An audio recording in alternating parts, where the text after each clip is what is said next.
author of Unwoke, How to Defeat Cultural Marxism in America, Texas Senator Ted Cruz. Merry Christmas to you, Senator. Glad to have you. The Democrats' agenda succeeding with very little pushback from the GOP. It's leading our people to conclude that the American dream is all but lost. Now, you heard me go through the polls. I believe they tell a story about a successful Democrat campaign to lay waste to our blessed land. What do you see from those polls? Well, Chris, I think you're exactly right, and I'd say two things. Number one, the American people realize the record of the Biden administration is atrocious. It is a train wreck on every front. You know, classically, the question that voters ask every November, every 4 years is, are you better off than you were 4 years ago? And for virtually everyone in America, the answer is no. Unless you happen to be a big tech billionaire or a Mexican drug cartel lord. In both of those, the answer is yes. They ought to vote for Joe Biden. But for everyone else in America, the answer is no. And that fundamentally is the reason people are unhappy. They look at the economy, they look at inflation, they can't afford their bills, they look at crime, they look at the worst illegal immigration in our nation's history, they look at the world, they look at Joe Biden inherited peace and prosperity, and we now have two wars waging across the globe right now. It is a train wreck. Secondly, what you said in your opening segment is exactly right. This is the result of the radical woke agenda from the left. The Joe Biden administration has handed the agenda over to the extreme left in their party, and that's why I wrote this new book that you just mentioned, Unwoke, How to Defeat Cultural Marxism in America. It's brand new. It's been on the bestseller list for the last 2 weeks since it came out, and it breaks down exactly how this happened, how the radical left took over every major institution in America, from universities to K through 12 education, to journalism, to big business, to big tech, to entertainment, to sports, to science. It breaks down systematically how the radical left took over, but even more importantly, it lays out a positive, proactive battle plan for how we take these institutions back. Because, Chris, if we don't take the institutions back, I fear we're going to lose our country forever. I think you're right. And look at what's happening on college campuses as it relates to what's happening over in Israel. As you know, Senator, Americans remain being held hostage right now by Hamas. Biden appeared kind of carefree during the Thanksgiving holiday, drinking milkshakes in Nantucket, you know, not a care in the world. This as his regime remains clueless on the status of American hostages. Watch. As for the other Americans that we believe are in captivity, being held hostage, we don't have a whole lot of information about them, where they are, what condition they might be in, or what exactly the schedule would be for their release. That said, as you heard the president say over the weekend, we're going to keep working at this. Well, in other words, Senator, that there's no principled American leadership. Meanwhile, Jew hatred is off the charts in left-wing woke bastions in the Congress and around the country, as you already mentioned. Speak to the absence of leadership and wokeness that is filling that void. Listen, we have a hostage crisis right now in Israel, and the Biden administration, since October 7th, since this war began, has systematically undermined Israel at every stage. And yet, even though from the very beginning, they've repeatedly called on Israel, do not attack Hamas, do not strike back, pause, cease fire. That's been their consistent position. Even though they've done that, it still hasn't been enough for the radical left. You know, Biden was in Nantucket for Thanksgiving, and twice he was encountered by radical left, pro-Hamas protesters insisting that undermining Israel at every stage was not pro-Hamas enough. And you mentioned college campuses. This is something that I explain at length in the book Unwoke. This is the manifestation of cultural Marxism. To the cultural Marxist, the world is divided between oppressors and victims. And Marx viewed it socioeconomically. The oppressors were the owners of capital. The victims were the proletariat, the working men and women. The solution he advocated was the violent revolution of the victims of the proletariat to overthrow the oppressors and to use government force and power to make that happen.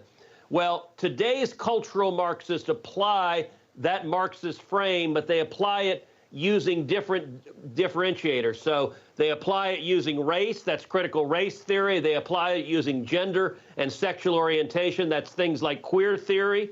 And with respect to Israel, if you want to know why the radical left hates Israel, it is because they have defined Jews as oppressors.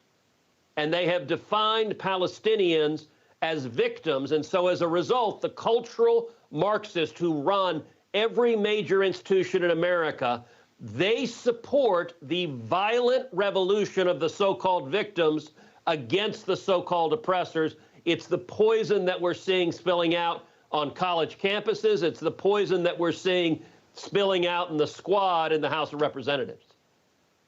Absolutely. You're seeing an attack on Western civilization itself, yes, because the woke crowd completely opposes that. Now, Senator, Congress is returning to session this week. Top issue is going to be border security. Republicans in both chambers finally making it clear that they will only support more aid to Ukraine if we get some sort of border security. Now, this comes, as you know, after the regime has allowed over 8 million illegal aliens to stream into our nation, millions of them completely unvetted. Will the GOP use the leverage they have finally? And why did it take so long to announce this stand? Look, I hope so. We are facing an absolute crisis on our southern border. As you know, I spend a lot of time down there. We now have over 8.6 million illegal immigrants who've crossed under Joe Biden, the worst in our nation's history. And Joe Biden and the Democrats, they want this crisis. And so I hope we see Republicans in Congress willing to use our leverage. I have been fighting for that for 2.5 years. I hope we see Republicans stand together. At least so far, they want this crisis. And I'll point out there's an intersection between the woke takeover of government and what's happening at our border and what's happening in Israel. It is all interconnected. As you know, Chris, I do every week a podcast called Verdict with Ted Cruz. Today's podcast has two major topics. Topic number one is anti-Semitism on campus, and in particular, what has happened at USC in California, where the administration on USC has barred a Jewish professor from coming on campus. And the reason is anti-Israel, pro-Hamas protesters are threatening him. And the USC administrators, instead of saying, we're going to provide security and protect our professor, they said, no, the Jewish professor can't come on campus. He has to teach his classes remotely. It is ridiculous. It is because of the cultural Marxist distinction. The university administrators view their own professor as one of the oppressors. It's why they side with this ideology. Likewise, I also talk in the podcast about how Customs and Border Patrol under Joe Biden put out recently a memo to their Border Patrol agents saying, do not use pronouns, do not address illegal immigrants or human traffickers or drug traffickers as he or she or him or her. It is utterly asinine. And we have right now the greatest risk of a terrorist attack our nation has seen since 9/11. CBP also knows Hamas and Hezbollah are trying to send terrorists across our southern border, except these woke ideologues, instead of looking for terrorists, are now trying to figure out what's your gender identity and your sexual orientation. Frankly, I don't care. If you're a human trafficker or a narco trafficker, you ought to be in jail. If you're an illegal immigrant, you ought to be sent back. And that doesn't matter what gender you think you are that day. If you break the law, we ought to enforce the law. Well, amen to that. And, you know, sadly, in our beloved Texas, Senator, we have pro-Democrat Republicans in the Texas House that are stopping reform in government education, stopping Texas from joining the other civilized states in parental school choice, which you have said is the civil rights issue of our generation. And Marxism, as you've been detailing, has infiltrated our institutions. We're seeing it play out in schools. You saw what happened in New York, where a Jewish teacher was forced to hide inside of her classroom from these kids that had gone completely bonkers and hatred to Israel. We're seeing it at Disney. Disney is admitting now their policies at that company, their woke policies are costing their investors. How do you tie this all together in your book on woke? Well, that's actually the Disney point you said is another thing I talk about on today's podcast, how what you're referring to is with their annual report that they filed with the SEC, Disney explicitly acknowledged that their policies are out of step with their consumers and that the customers are not liking their products as a result. And they're warning investors, essentially, we may lose billions of dollars because our leadership cares more about their woke political agenda than they do about actually giving families what they want, family-friendly education. In the book on woke, I have an entire chapter on big business where I talk about Disney and Bud Light and Target. And the beauty of those three examples in terms of, I mentioned, this is about solutions. And all three of them, they are paying a very real price. Disney and Bud Light and Target have lost billions of dollars. They are embodying the phrase, go woke, go broke. And I advocate in the book that we need to increase the downside. We need to change the cost-benefit ledger for anyone thinking about going woke so that there is more negative consequence. And I'll point out, Texas is leading in that effect. Another thing I talk about in the book on woke is Texas passed a law. It was a couple of years ago. It was called Senate Bill 13. And it said, if you boycott oil and gas, Texas will boycott you.